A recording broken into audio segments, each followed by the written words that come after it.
Good morning, everyone. Today's topic is storage of blood and von Willebrand disease. Now, these two topics we will cover in today's lecture. Before starting off with this lecture, I'll tell you a bit about storage of blood. Storage of blood is nothing but when we take the blood out of the body and store it in a particular place, like in blood banks. So, the blood which is to be transfused in another person in recipient. For example, if I have donated my blood will be taken in a plastic bag which has a which will be then stored in that plastic bag and will go directly to the blood bank, and there the blood will be stored. So that's how storage of blood happens when we store the blood for later on transfusion purposes. If we want to if a person needs blood in future, so the blood bank should have the proper amount of blood of every blood group, so that the person or the recipient at the time of any accident or any time when the person needs the blood, it should be available for them. So now storage of blood is mostly the storage of blood, as we say it is whole blood. Now we take whole blood into the storage. Whole blood, what does it have? It has three components mainly: plasma, the platelets and the leukocytes, and the RBC. So these are the three components of whole blood: the plasma, the leukocytes and the platelets, and the third one is the RBC, the most viable and important component of whole blood. So this is whole blood. Now as we store the blood and as we collect the blood from the donor, there happens to be many bags, and the one primary bag, that is the most important one, in which we take the whole blood, and from that later on other components of the blood are transferred at the same time in other bags. Like if I want platelets and WBCs, that will go in some other bag at the time of donation only. If we want plasma, it will be transferred to the other plastic bag, other blood bag, at the same time of donation only. So that's how we collect different components of blood in different bags.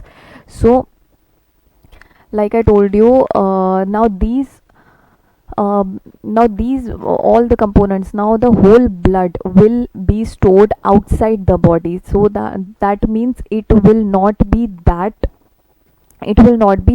viable for that time. So it will not be provided that much amount of nutrition and that much amount of energy that it needs to survive outside. So to make it survive for a longer time, or to make it viable for a longer time, we need to add the buffers into the blood. So we need to add some substances or the buffers into the blood, so that the blood remains viable, it prolongs, its life is increased for few days more or few time more. So that's how the storage of blood happens. We will have to add some substances or some buffers to keep it viable, to keep the RBCs, WBCs, platelets and the plasma viable for a long time. So these substances can be of many types. It can be citrate, it can be CPD, ACD, that is nothing but our acid citrate dextrose, and citrate phosphate dextrose, or SAG-M, like saline adenine glucose and mannitol. So these are the substances which we will add, these are the solutions which we will add into the whole blood to keep it viable for some more time, to keep it alive, to give it its proper nutrition which it requires, because it is not in the body right now, it is outside the body. So all these substances, all these solutions will have one thing in common, that is dextrose or the glucose. So that is the most important component to keep the red blood cells alive, or to make it viable for a longer time. So this is how the storage of blood occurs. Now next comes the at the time of donation, before the donation. Now what the blood that we will no at the time of donation, when the blood is collected, it will be sent for testing. Now it will be sent to the laboratory for testing for various diseases like hepatitis B, hepatitis C, HIV. Like in the previous lecture I told you, HIV is transferred from the parenteral route, that is the blood route also. So for these things, so these are the viruses that are transferred through parenteral route, through blood route. So that's why to test for these infections and these viruses in the blood, these are the blood is sent to the laboratory to for the testing of these viruses. Okay, then comes the storage of different components. Now all the components in the blood will require different temperature for it to be stored. Now it is not necessary that if RBC is stored above 0 degrees into the refrigerators, it will also, the WBCs and the platelets will also be stored at the same temperature, and those will be also viable at the same temperature. That won't happen. Each one will be required to store in a particular temperature or in a particular temperature basically.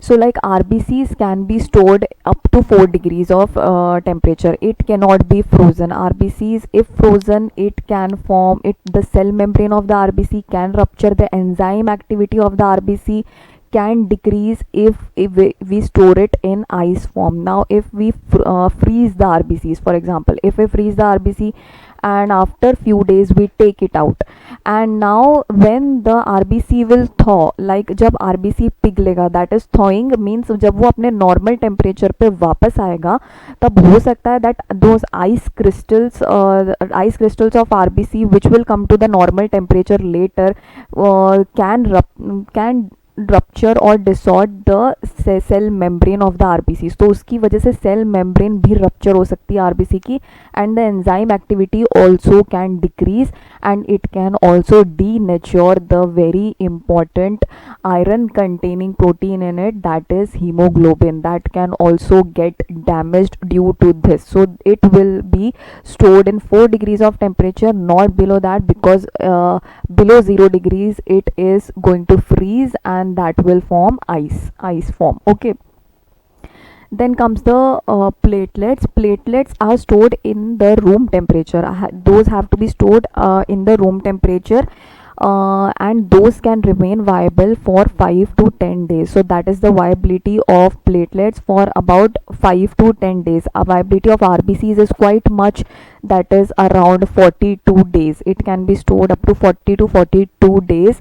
But if I add a particular amount, a particular substance into it, for example, if I'm adding CPD or ACD or SAGM, so these will increase its life, but every substance will increase its life differently. Like CPD CPD will cause its life for 21 days, like CPDA will cause its life for 28 days, or SAGM will cause its life to go up to 42 days. So that is the difference. Then comes the third component, and that is plasma. Now plasma is stored in a frozen form, that is fresh frozen plasma, that is the short form of it, FFP, that is fresh frozen plasma. The plasma is stored in the frozen form, and it will, and later on a substance known as cryo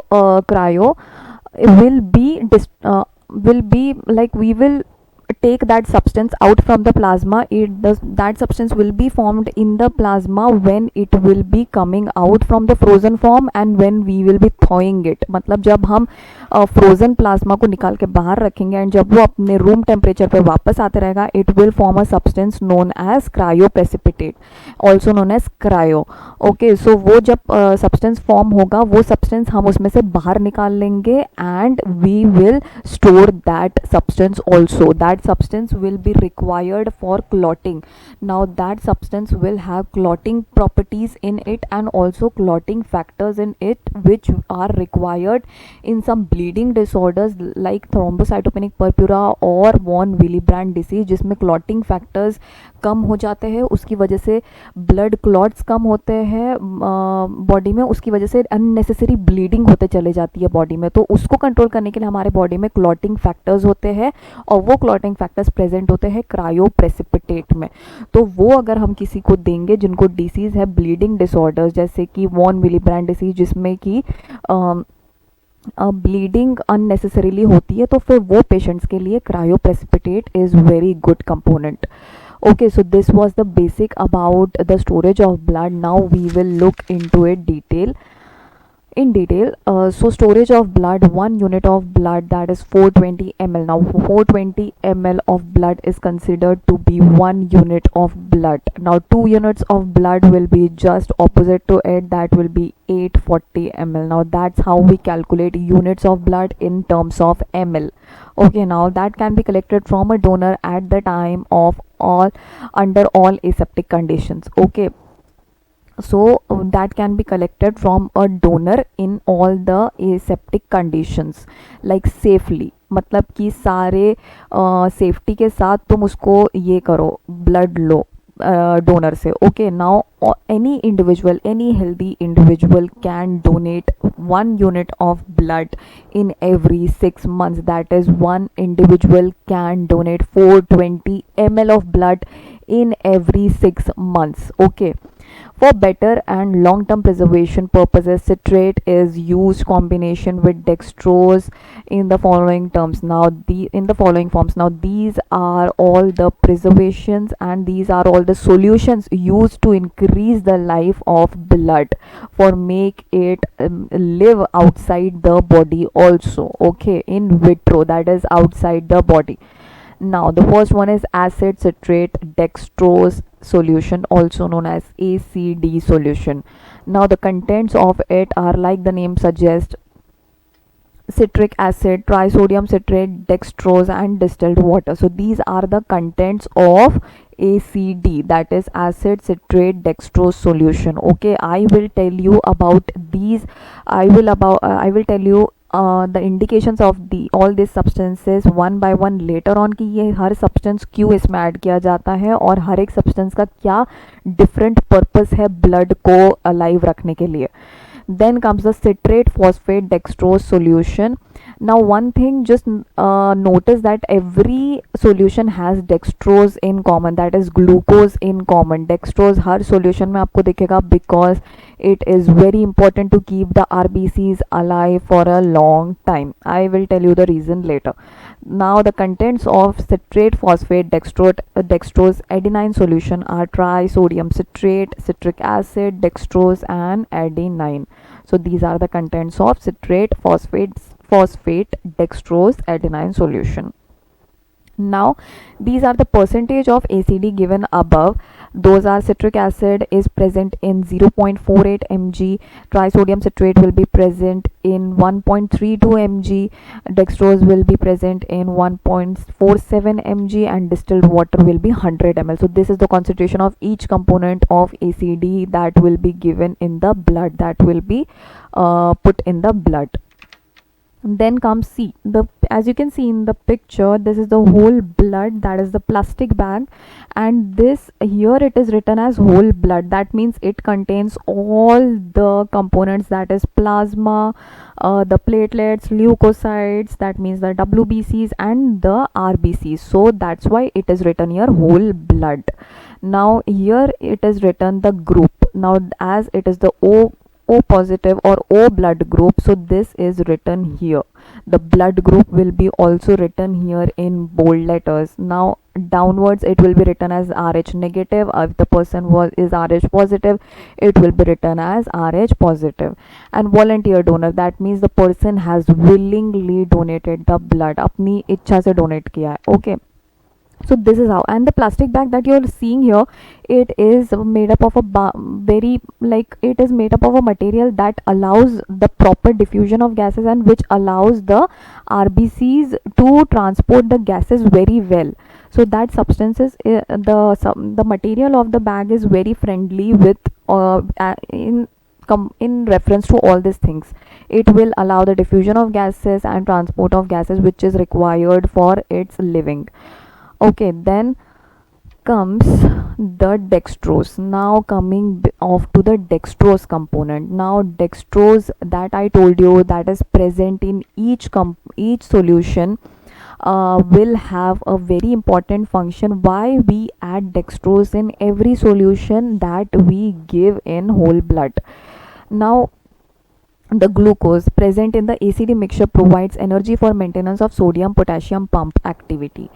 Now what does glucose do? Now RBCs particularly don't have any mitochondria in it. Like I told you in my RBCs lecture, I told you that RBCs don't have mitochondria in it, neither it has the nucleus, because it needs to store maximum of its place for the storage of hemoglobin. उसकी maximum space hemoglobin के लिए ही रहनी चाहिए.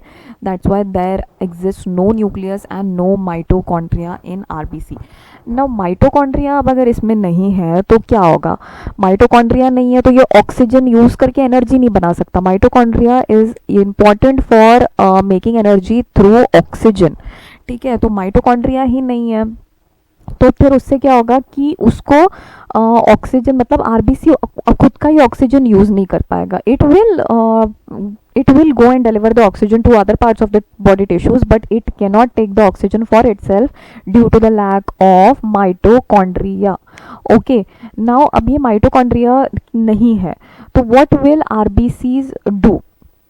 Now जो body में जो glucose होता है, now RBC will use that glucose for formation of ATP और एनर्जी. अब क्योंकि ऑक्सीजन से वो एनर्जी नहीं बना सकता, माइटोकॉन्ड्रिया नहीं है, तो कोई तो तरीका ढूंढेगा आरबीसी अपने लिए एनर्जी बनाने का. तो it will form it's energy through glucose.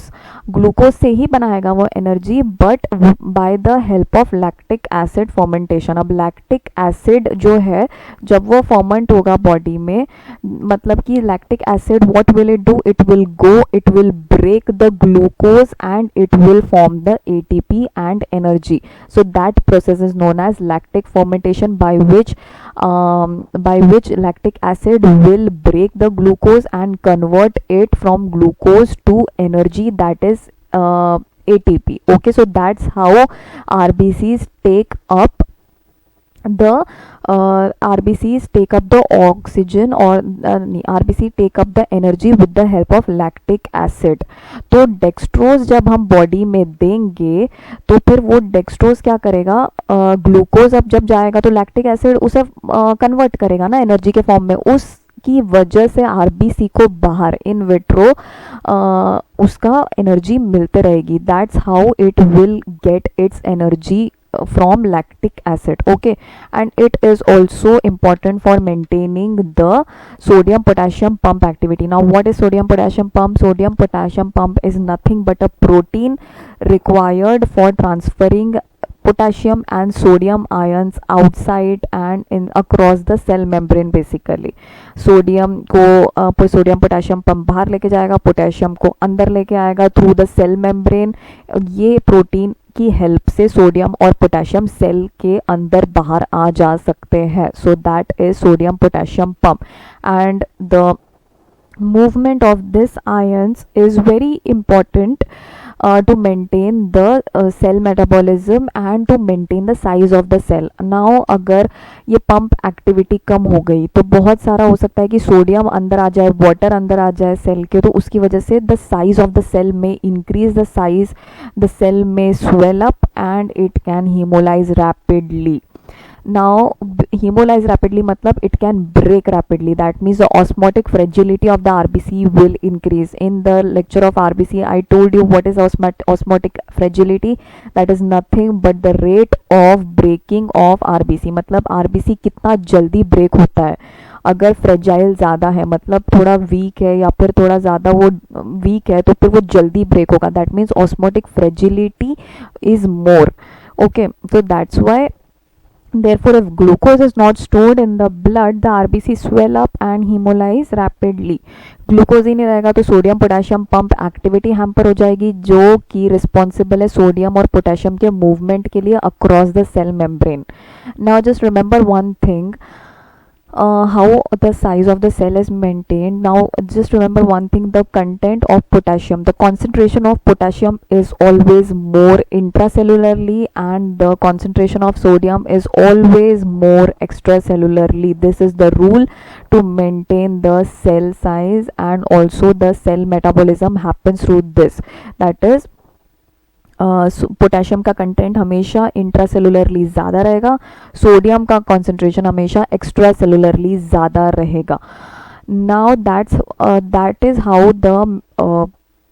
How the size is maintain. अगर बहुत सारा सोडियम अंदर आ गया है, which is not a normal thing to happen, intracellular अगर सोडियम ज़्यादा हो गया तो उसका साइज बढ़ जाएगा, the size will swell up. Okay, the RBC will swell up, along with Na will come the water also. अब इन दोनों की वजह से what will happen, the RBC will swell up, will break easily and hemolyze very easily. That means break easily. Okay, now this was about the glucose. Continuing with it further, lactic acid converts glucose into cellular ATP by lactic acid, and this is called as lactic acid fermentation, and it is necessary for the survival of RBCs both in vitro and in vivo. Like I told you in the previous slide, only lactic acid converts glucose in our body into energy. ATP is nothing but energy, जो कि ज़रूरत है बहुत ज़्यादा energy की cells को to maintain to carry out its functions. Cell metabolism होने के लिए, cell metabolism is nothing but chemical changes that keeps happening in the cells when ions, molecules, gases moves across the cell membrane. That is very important. Okay, so for that thing only you need energy, and it will be provided by lactic acid when it will convert glucose into ATP, that is energy. Adenosine triphosphate, it is the full form of ATP, that is nothing but the energy. Glucose also provides substrate which is required even at 4 degree, and thus helps in cell survival. Now it will also provide substrate which is even required at 4 degrees and will help in cell survival. So then comes the anticoagulant activity, which is provided by citrates present in the ACD mixture, which also decreases the pH of the blood. Now anticoagulant activity is provided by the citrates. Now citrate is a very potent anticoagulant present in the body, which will not let the blood coagulate. Okay, so it will keep the blood in its liquid form or the proper form that it should have, and it is an anticoagulant. That means anticoagulant means it will not let the blood to coagulate or to clot. Okay, so citrates are present in ACD solution just to prevent coagulation, that means unnecessary clotting of blood. Clot मतलब जमा हो जाना, एक ऐसे गांठ जैसे बन जाना ब्लड की, that is known as clot. मतलब कि blood, when the blood will stick to each other और it will become more thick, it can form clots और it can coagulate, that is known as clot, मतलब गांठे. Okay, so that is prevented by citrates that are present in ACD, which will give the anticoagulation property, okay, to the blood. How it will give, citrate क्या करते हैं, calcium को जाके bind हो जाते हैं. Now calcium is very important in clotting mechanism. Clotting के लिए वो बहुत सारे क्लॉटिंग फैक्टर्स की हेल्प करता है क्लॉट करने में ब्लड को, मतलब it is required for clotting. अब वो कैल्शियम को ही अगर जाके बाइंड हो जाएगा तो calcium won't be able to serve as a clotting substance required for blood clotting or coagulation. So that's how the citrates work, and it also decreases the pH of blood. Now here pH, it is written both the P and H are in small, but actually the problem was I was not able to write it in proper form, but यहाँ पे P जो है इसका वो तो छोटा है, but the H is in capital. Okay, so pH is written like that, the small p and the big H. So that's how pH is written. Okay, this the particularly which I have written, it is wrong, I could not correct it, but you remember the H is in capital. Okay, Then comes up to 21 days the blood can be stored under above conditions. Now blood can be stored, the conditions that I told you up till now, जब ये सब solutions को add करने के बाद properly उसको refrigerate करते हैं between 4 degrees to 6 degrees, तो फिर blood आराम से can survive up to 21 days under above conditions. Okay. Then comes the 80% cells survive for 24 hours after transfusion. Thereafter, surviving cells are destroyed at the rate of 1% per day. Now, uh, now if we have transfused the blood into the recipient, now the cells, 80% of the cells will survive for 24 hours, not the complete percent, only 80% will survive up to 24 hours. Thereafter 1% RBCs, 1% मतलब sorry 1% सारे cells मिला के, like RBC, platelets, everything, leucocyte, सारे मिला के 1% will be destroyed each day. So that will be the rate of that will be the destroying rate of the blood cells after 24 hours, that is 1% per day. Okay, and these are just not just RBCs, all the cells are included in this, platelets, WBCs, RBC, everything. Okay, then comes the stored blood. This was all about the dextrose. Now comes the stored blood is not a suitable medium for transfusing WBC and platelets to a recipient because blood stored for a longer than 24 hours contains virtually no viable WBCs and the platelets. Now stored blood cannot be cannot give a suitable medium for WBCs and platelets. Why? Because platelets are continuously formed by bone marrow cells. वो body में continuously form होते रहते हैं, bone marrow के cells continuously platelets बनाते चले जाएंगे. That's how the normal platelet count of the body is maintained.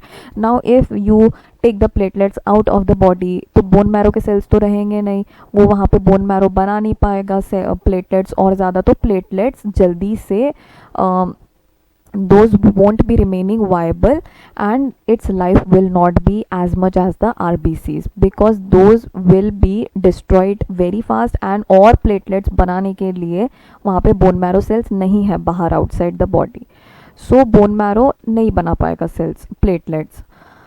So that is why it is not a suitable medium for transfusing platelets into a recipient because blood stored for longer than 24 hours contains virtually no viable WBC and platelets. WBC and platelets will have less viability as compared to RBCs. Cold storage decreases cell metabolism, thereby decreases active transport and cations movement with concentration gradient. Now if we are storing the blood in a cold storage, now that will decrease the cell metabolism. In the previous slide I told you cell metabolism is nothing but the chemical changes that keeps occurring in our cells to maintain the proper functioning of the cells. That is, chemical changes mean that is the movement of ions, substances, nutrients, gases across the cell membrane. Okay, so that is how the cell metabolism works. Now cell metabolism is a process that requires ATP energy. अब इतना सारा changes होंगे, cell यहाँ से वहाँ जाएंगे, ions यहाँ से वहाँ जाएंगे, मॉलिक्यूल्स यहाँ से वहाँ जाएंगे, तो सेल्स नहीं, आयंस और मॉलिक्यूल्स यहाँ से वहाँ जाएंगे, सब्सटेंस ट्रांसफर होगा, that will require energy definitely, right. So thereby decreases active transport. Now active transport what is it? Now body में दो टाइप के ट्रांसपोर्ट होते हैं, active transport and other one is the passive transport. The difference between the two transport is just that active transport requires energy to pass the molecules or the substances or the ions between the cell membrane. It will require energy, whereas the passive transport won't be requiring any energy. Now what happens? Active transport requires energy and moves substances against their concentration gradient. Now what is this concentration gradient? Concentration gradient is nothing but the concentration of a substance intracellularly in comparison with the concentration of substance extracellularly. Now active transport, just remember, transports the substances against against the concentration gradient, and passive transport will transport the substances along with the concentration gradient. How this happens I will tell you now. For example, as a human, like I told you, potassium का जो content होता है वो cell के अंदर ज़्यादा होता है, सोडियम का जो कंटेंट होता है वो सेल के बाहर ज़्यादा होता है. So what will happen here, as a human, just imagine you're going against the concentration gradient when you travel from a rural place to a urban city. Now you are going from a low concentration gradient to a high concentration gradient. मतलब आप छोटी जगह से बड़ी जगह पे जा रहे हो. That means एक low population state से, एक low population place से high population place पे जा रहे हो, rural place से urban place पे. So that is against the concentration gradient, and that is active transport. मतलब कि now if I give you the example of the body, for example, if there is double the concentration of glucose inside a cell as there is outside, but even then, मतलब cell glucose का content cell के अंदर ज़्यादा है लेकिन बाहर कम है, उसके बावजूद भी अगर सेल को और ग्लूकोज चाहिए तो that will B through active transport. जब when but even then the cell needs to bring in more glucose, it requires energy to bring glucose inside the cell, क्योंकि ग्लूकोज छोटी जगह से बड़ी जगह पे जा रहे हैं. दैट मीन्स ग्लूकोज अंदर तो ज़्यादा है पर फिर भी सेल को और ग्लूकोज चाहिए, तो ग्लूकोज बाहर कम है, फिर भी बाहर का ग्लूकोज छोटी जगह से बड़ी जगह पे जा रहा है, क्योंकि ग्लूकोज का कॉन्सेंट्रेशन बाहर कम है, ग्लूकोज का कॉन्सेंट्रेशन अंदर ज़्यादा है. So it is going from a against the concentration gradient, that is from a low concentration gradient to a high concentration gradient. And if it is along the concentration gradient, what does it mean? अगर glucose अंदर ज़्यादा है बाहर कम है, previous example ही ले लो, तो glucose को अगर अंदर से बाहर जाना है, मतलब ग्लूकोज ज़्यादा अंदर है, बड़ी जगह से बाहर जाना है, from a higher concentration to the lower concentration, so that will be along the concentration gradient, जब वो हायर कॉन्सेंट्रेशन से लोअर कॉन्सेंट्रेशन पे जाएंगे. So that happens in passive transport. That is how active and passive transport works.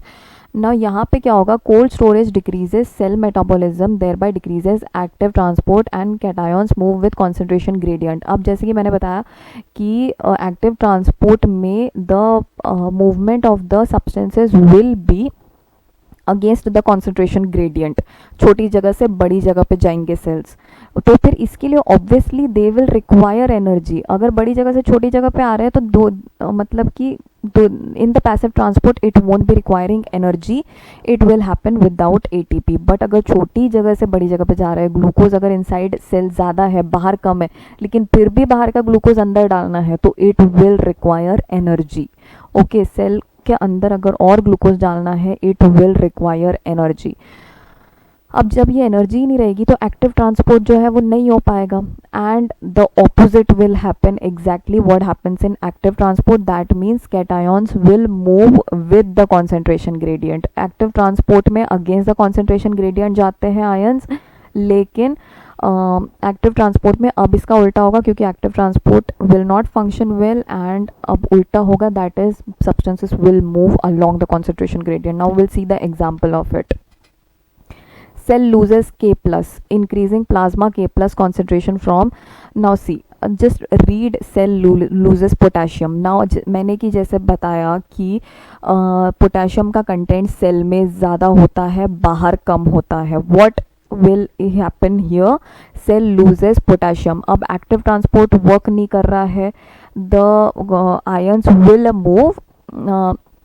will move along the concentration gradient. मतलब कि potassium तो अंदर ज़्यादा रहता है सेल के और बाहर कम रहता है, तो सेल अपना पोटेशियम लूज़ कर देगा, और पोटेशियम अपनी जगह से, मतलब इंट्रासेलुलरली पोटेशियम ज़्यादा है और एक्स्ट्रा सेलुलरली कम है, तो पोटेशियम अंदर से बाहर जाएगा. That will B along the concentration gradient. It is moving from a higher concentration to a lower concentration. So that will start happening here, जो कि एबनॉर्मल है. पोटेशियम ने अंदर रहना चाहिए सेल के, but it will start to move outside the cell, it will go into the plasma. That means it will go along the concentration gradient, higher से lower में. पोटेशियम का कंटेंट सेल में ज़्यादा है बट और बाहर कम है, तो वो बड़ी जगह से छोटी जगह पर जा रहा है. Okay, so that will be the normal concentration of potassium in the cell is 4 to 5 milli equivalent per liter, and that will increase up to 2 to 30 milli equivalent per liter in 2 weeks. Now that is the normal concentration of potassium outside the cell, that is 4 to 5 milli equivalent per liter should be the concentration of potassium outside the cell, but it will go up to 20 to 30 milli equivalent per liter in 2 weeks. That is, potassium is increasing extracellularly.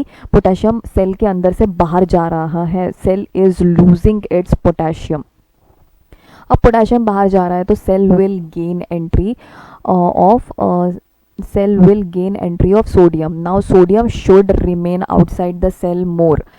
Sodium का content हमेशा concentration ज़्यादा होता है cell के बाहर, but in this case क्योंकि potassium at a very fast rate it is going outside, the sodium will start coming inside along with the water. So sodium की entry increase हो जाएगी सेल के अंदर. Now the normal concentration of sodium inside a cell is 12 milli equivalent litre. Now that will shoot up to 30 to 40 milli equivalent per liter, so that will be increase in the concentration of Na intracellularly, which is happening here. Due to cold storage, all these things are happening. Now above two situations will cause net increase in cell total base and water. As a result, cells will become shorter and fatter. Now क्योंकि Na और water अंदर आ रहा है cell के, cell will swell up, it will become spherocytic, that is it will gain a shape of sphere like, it will lose its disc like shape, RBCs will lose its disc like shape and it will become fatter and shorter. So RBCs will change its shape and will become spherocytic. Okay, that is, it will lose its shape from disc like shape. Disc shape is the normal shape of RBC, which will distort when Na and water will enter the cell in excess amount. Next, this causes increase in their hemolysis. Now what happens when the cell will swell up, it will hemolyze at one point, it will burst, it will swell and it will burst. Okay, it will hemolyze मतलब break हो जाएगा. Okay, when you test these RBCs osmotic fragility by putting it in a hypotonic solution is nothing but the solution that contains salt, sodium, Na. Okay, so when you put these cells in hypotonic solution, you will notice that it will break very easily even in very low concentration of sodium, that is 0.8% NaCl solution में भी RBC जल्दी rupture होना start करेंगे, because उसमें का Na content फटाफट RBC के अंदर जाएगा. The RBC will swell up and it will hemolyze and break. Okay, then a spontaneous hemolysis of cell takes place to an increasing degree while in contact with their own plasma in the blood bank. So that is the hemolysis taking place of RBC when you store it in cold storage. Okay, now these are the appropriate storage temperatures. Like I told you, the WBC and the packed RBC should be stored up to 1 to 6 degrees. Like I told you, it you should not freeze the RBCs to maintain its enzyme activity and to maintain the hemoglobin content of the RBCs, for it to not denature and to maintain its cell membrane. Okay, that's why we store it in 1 to 6 degrees. Then the FFP is nothing but the fresh frozen plasma, which is stored in a frozen state that is equal to or less than minus 18 degrees. That is the frozen state of plasma. Okay, then comes the platelets. It is stored in 20 to 24 degrees Celsius. Like I told you, platelets are stored in room temperature and it can be remaining viable up to 5 days. Fresh frozen plasma you can store it up to a very long time. Okay, it can be stored up to 1 year of time. Platelets can be stored up to 5 days. RBCs can be stored up to 42 days. And the cryoprecipitate, it can also be stored up to 1 year because it is also in a frozen state. It is also stored in a frozen form. Cryoprecipitate is a component of plasma which contains clotting factors. Okay, then comes, this is like I told you in the beginning only, as you can see, this is the plastic bag in which the blood is collecting. Primary bag with the anticoagulant, like I told you, we mix all the buffers and the anticoagulants and the solution here. Blood will be transferred here. Now those who want solution, additive solutions, these are additive solutions. Like if you want to transfer plasma here, you can transfer plasma here. If you want to transfer RBC here, you can transfer RBC here. So these are the filters that are present here uh, to separate the components of the blood and store it separately. Okay, now this is the complete whole blood bag. This is the bag for plasma through which the whole blood through in which the whole blood will send its plasma here, and the flow of RBC will be going into this bag. So this is how you collect different components of blood in different bags. Okay, then this is the content of whole blood. Like I told you, 55% is plasma, then is the leukocytes and the platelets, that is 1%, and 45% is RBCs. So these are the contents of whole blood. Then this was all about the storage of blood. Then the von Willebrand disease, we'll see about it. Now, what is von Willebrand disease? Von Willebrand disease occurs due to a factor known as von Willebrand factor. Von Willebrand factor is nothing but a large multimeric glycoprotein that performs two critical conditions. It helps in hemostasis, that is, it acts as a bridging molecule at the site of vascular injury. Now it is very important factor for clotting. It is very important in the mechanism of clotting. It has basically the function of hemostasis, in which it acts as a bridging molecule at the site of vascular injury. Now what happens if there is a vascular injury, a vessel has ruptured, bleeding has started. Now what will von Willebrand factor do? Von Willebrand factors are present in the endothelial cells of the vessels. So these are present in the endothelial layer of the vessels. So these will help in the clotting. How? Von Willebrand factor binds to, now assume there are platelets which will come in role afterwards. अब von Willebrand factor क्या करता है? Platelets has some proteins, glycoproteins on its surface. Proteins मतलब कि 3 type के protein होते हैं उसके ऊपर, that is glycoprotein IB9 and 5. These are the glycoproteins present on the surface of platelets. तो वॉन विलीब्रैंड फैक्टर क्या करता है? ये प्रोटीन्स के साथ आके कॉम्प्लेक्स बना लेता है, सो दैट वो हेल्प करे बाद में प्लेटलेट आके क्लॉटिंग में. Now it will form the complex with the glycoproteins that are present on the cell surface of the platelets. अब प्लेटलेट एक्टिवेट हो गए हैं तो platelet will go at the site of injury to stop the injury and clot the blood. Okay, it will clot the blood by getting aggregated over there, and it will cause adhesion. That is, they will form a platelet plug. It will seal the vessel where the injury has taken place or from where the bleeding is happening. Okay, so that's how the von Willebrand factor will cause clotting, will help the platelets go in clotting, because they will go and attach with the glycoproteins that are present on the surface of the platelets, and that will activate platelets and move the platelets to the site of injury, and there they will form a platelet plug. They will clot the blood, and that's how the bleeding will stop. Now the von Willebrand factor is basically synthesized by the endothelial cells and also the bone marrow. So that's where the von Willebrand factor will synthesize. It will form in the endothelial layer of the vessels as well as endothelial layer of the endothelial cells of the vessels will also form the von Willebrand factor, and also the bone marrow cells will also form the von Willebrand factor.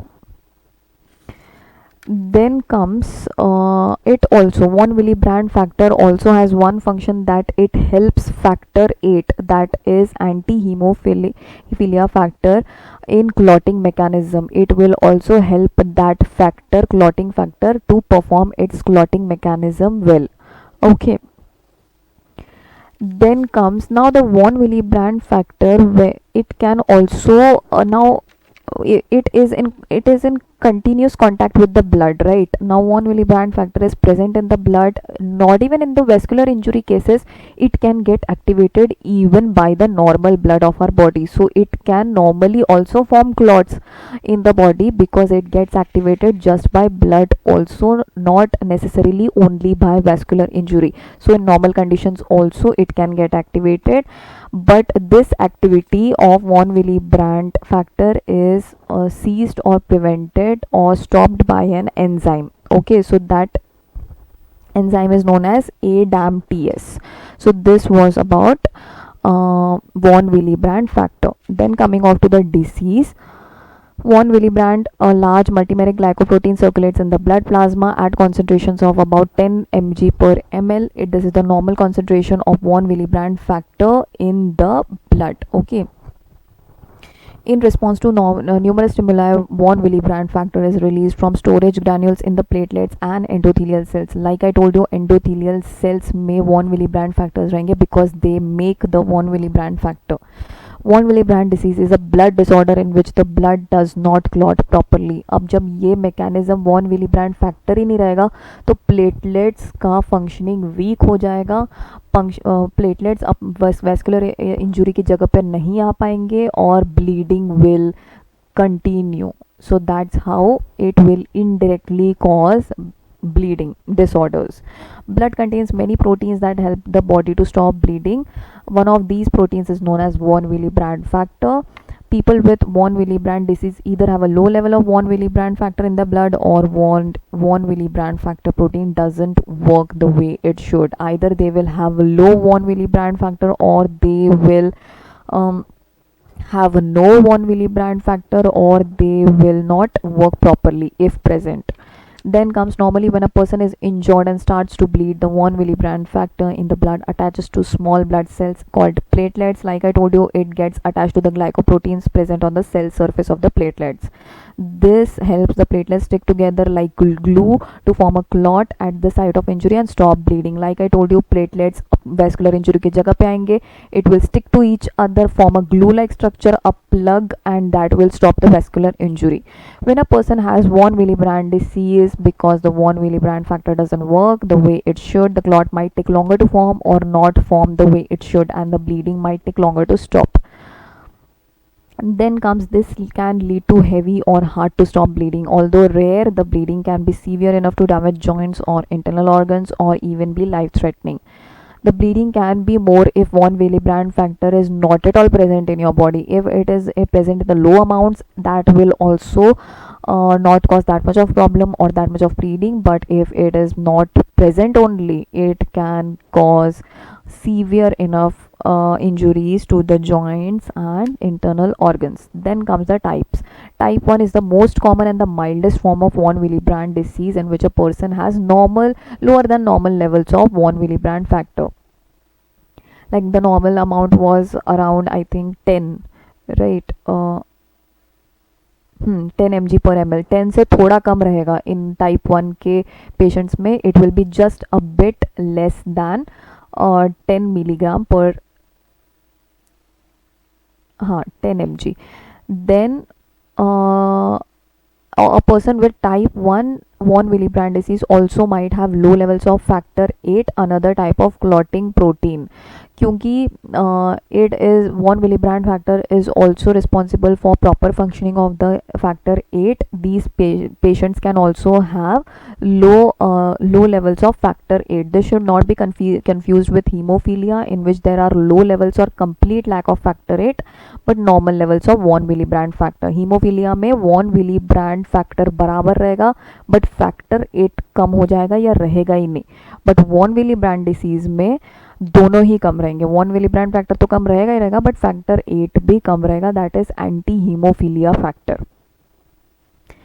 Then comes the type 2. With this type of von Willebrand disease, although the body makes normal amounts of von Willebrand factor, the factor does not work the way it should. अब previous slide में amount ही थोड़ा कम था, concentration ही कम था normal से, लेकिन इस type 2 में amount तो बिल्कुल सही है, कॉन्सेंट्रेशन भी है बॉडी में वॉन विलीब्रांड फैक्टर का, पर वो वर्क ही नहीं करेगा.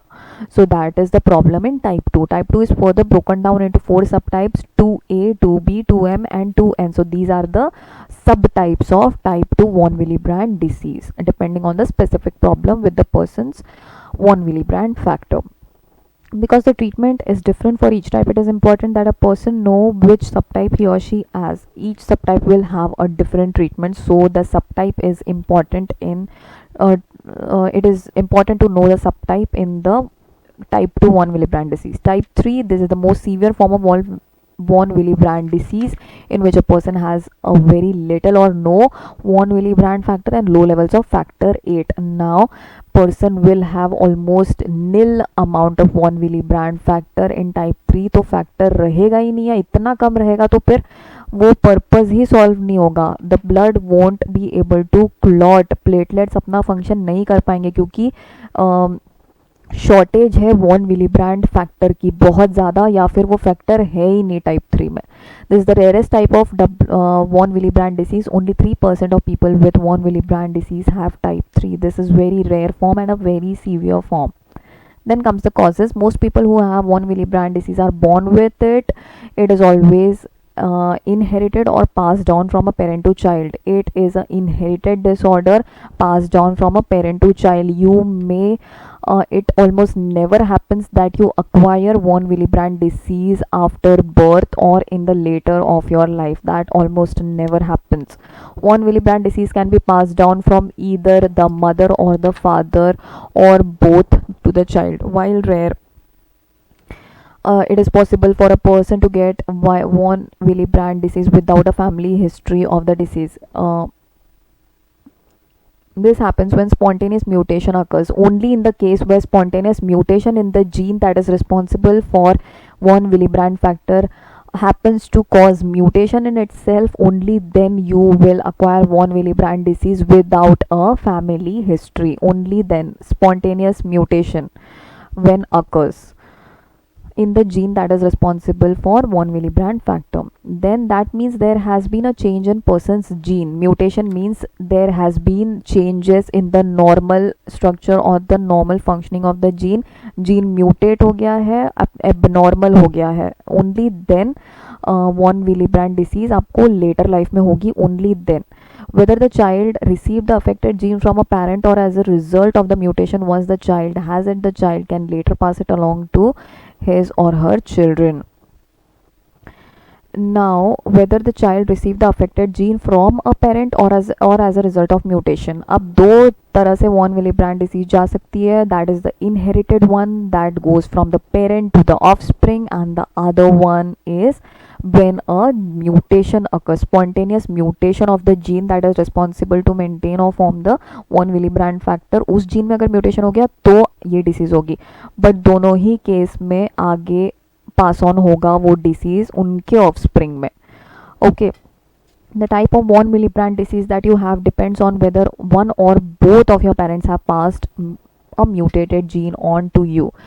Now, for example, you only can develop type 3 von Willebrand disease if both of your parents have the mutated gene.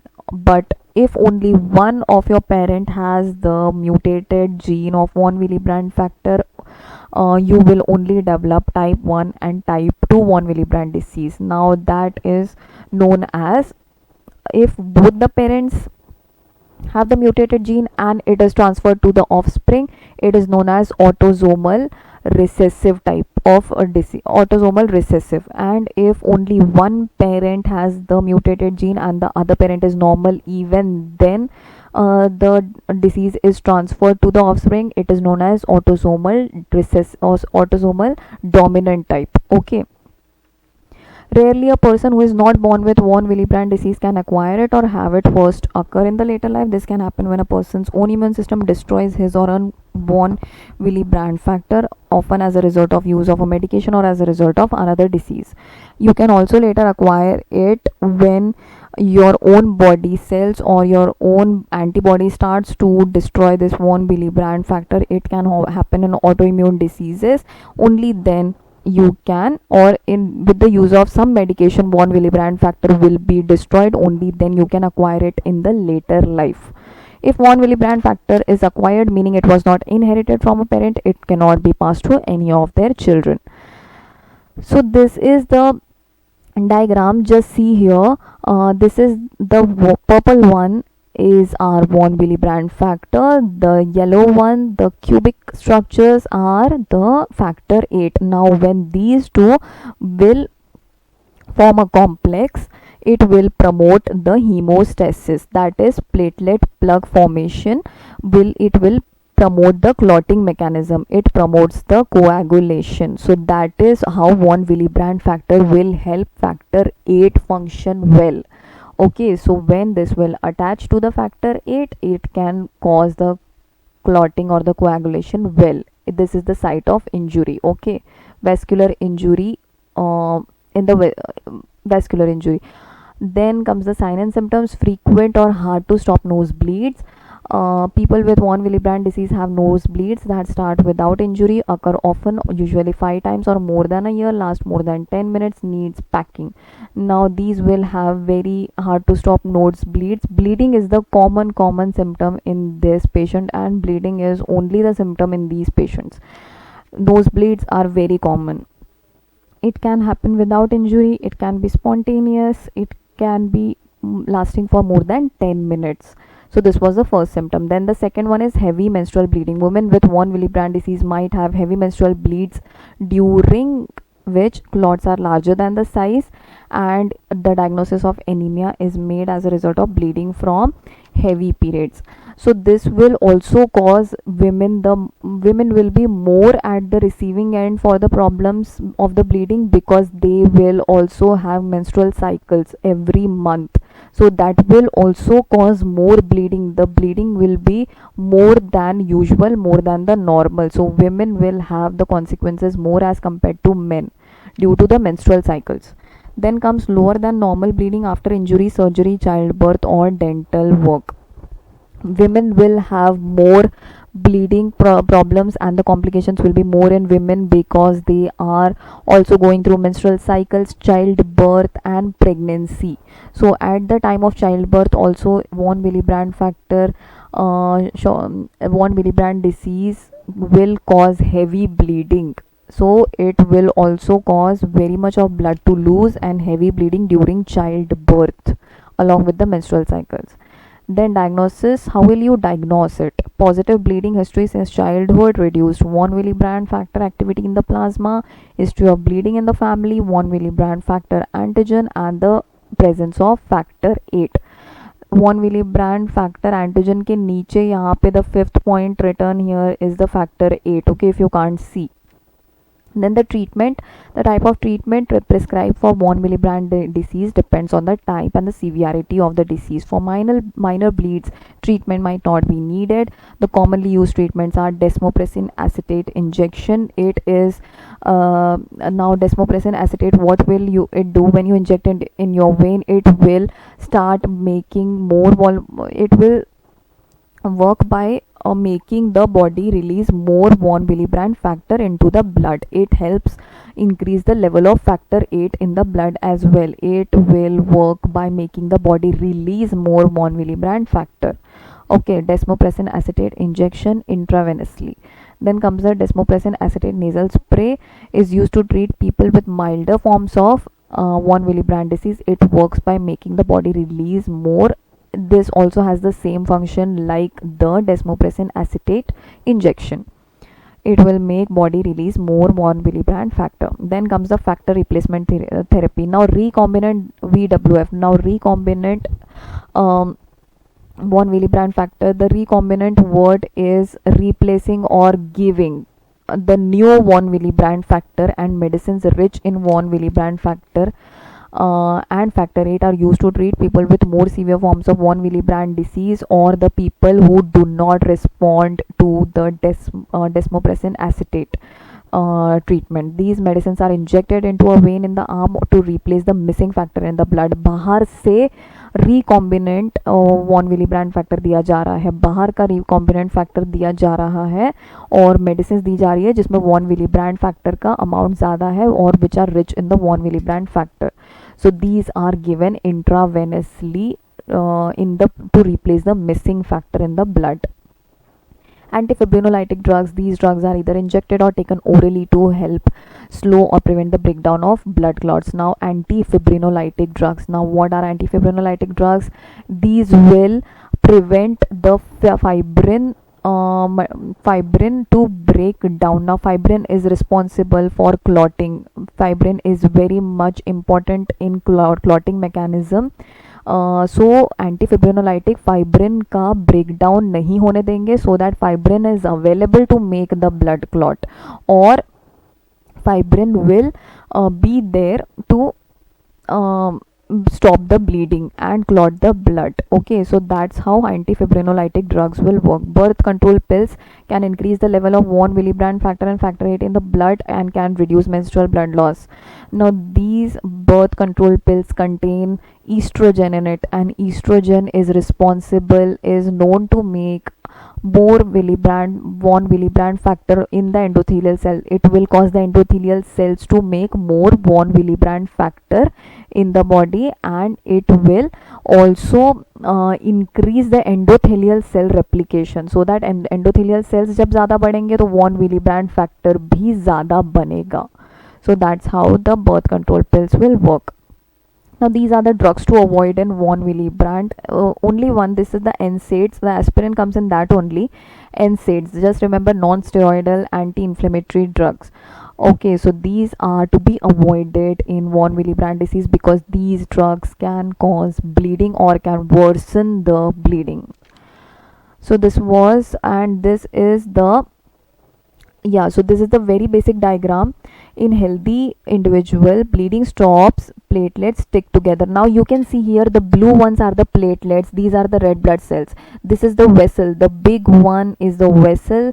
This is ruptured here, vascular injury occurs, platelet आएंगे यहाँ पे, gather होंगे with the help of von Willebrand factor, और यहाँ पे ये एक plug बना देंगे, क्लॉट बना देंगे, जिसकी वजह से वेसल सील हो जाएगा and bleeding will stop. Von Willebrand disease में ऐसा नहीं होगा क्योंकि वॉन विलीब्रांड फैक्टर ही नहीं है, तो प्लेटलेट यहाँ वहाँ स्कैटर्ड रहेंगे, ब्लीडिंग चल रही है, it won't stop and the bleeding will worsen because the platelets are not able to plug here and form a clot here due to absence of von Willebrand factor. So this was about this is the factor 8, anti-hemophilic factor, to which von Willebrand factor helps in clotting mechanism. So this is the factor 8. These are rest of the clotting factors that are responsible in the clotting mechanism. So this was all about the today's lecture. Thank you.